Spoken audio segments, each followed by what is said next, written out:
আয়োজন করছি।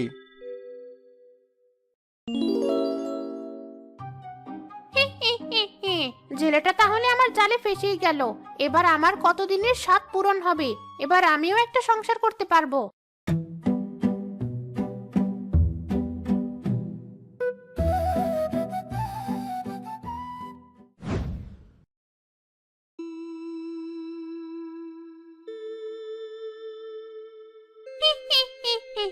এই গ্রামে দেখছি শুধু পুকুর আর পুকুর। মনে হচ্ছে এখানে এসে ভালোই মাছ খাওয়া যাবে। কতকাল মন ভরে মাছ খাই না। কিন্তু সবার আগে আমার থাকার ব্যবস্থাটা করতে হবে। ওইটা একটা তাল গাছ। তাল গাছে পা ঝুলিয়ে বসার মজাই আলাদা। যাই, ওখানে গিয়েই থাকি। পাশে তো দেখছি নদীও আছে, ভালো মাছও পাওয়া যাবে।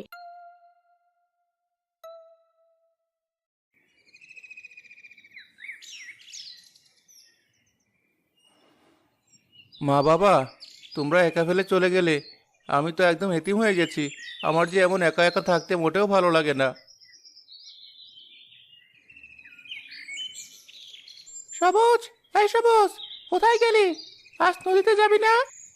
ও কালু ভাই, তুমি চলে এসেছো? আসবো না? বেলা কত হয়েছে দেখেছিস? এরপরে তো নদীতে গেলে মাছও পাবো না। এ কি, তোর মুখটা আবার শুকনো দেখাচ্ছে কেন? কি বলবো ভাই, আমার তো পোড়া কপাল। বাবা মা কবে ফেলে রেখে মারা গেছে। সারাদিন একা একটা মানুষ বাড়িতে, দুদণ্ড কারোর সাথে গল্প করব তারও উপায় নেই। সবই বুঝি ভাই, তুই এবার একটা বিয়ে কর। কি যে বলো না কালু ভাই, আমার মতো এতিমকে কে মেয়ে দেবে? তাছাড়া আমি একটা সামান্য জেলে। বাদ দাও, চলো নদীতে যাই। সত্যি ভাই, তোর জন্য আমারও খুব মায়া হয়। আচ্ছা, দেখি তোর জন্য কোনো মেয়ে পাই কিনা। হয়েছে, তোমাকে আর আমার জন্য মেয়ে খুঁজতে হবে না। এখন নদীতে চলো, দেখি মাছ পাই কিনা। আপাতত সেটা হলেই চলবে।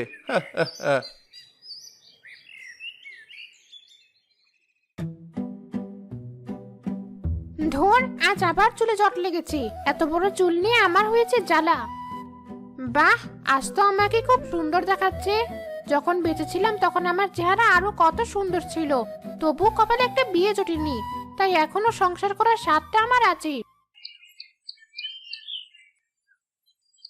নে ভাই, আর দেরি করিস না, জালটা ফেল। হ্যাঁ কালু ভাই, এখনই ফেলছি। কাল একটাও মাছ পাইনি। আজও যদি না পাই তাহলে ঝামেলা হয়ে যাবে। আরে বাবা, জাল ফেলার আগে এসব অলক্ষণে কথা বলিস না তো। নে তাড়াতাড়ি জালটা ফেল। কালু ভাই, জালটা খুব ভারী ভারী মনে হচ্ছে। মনে হয় অনেক মাছ উঠেছে। কি বলছিস? তাহলে দেরি না করে তাড়াতাড়ি জালটা তোল।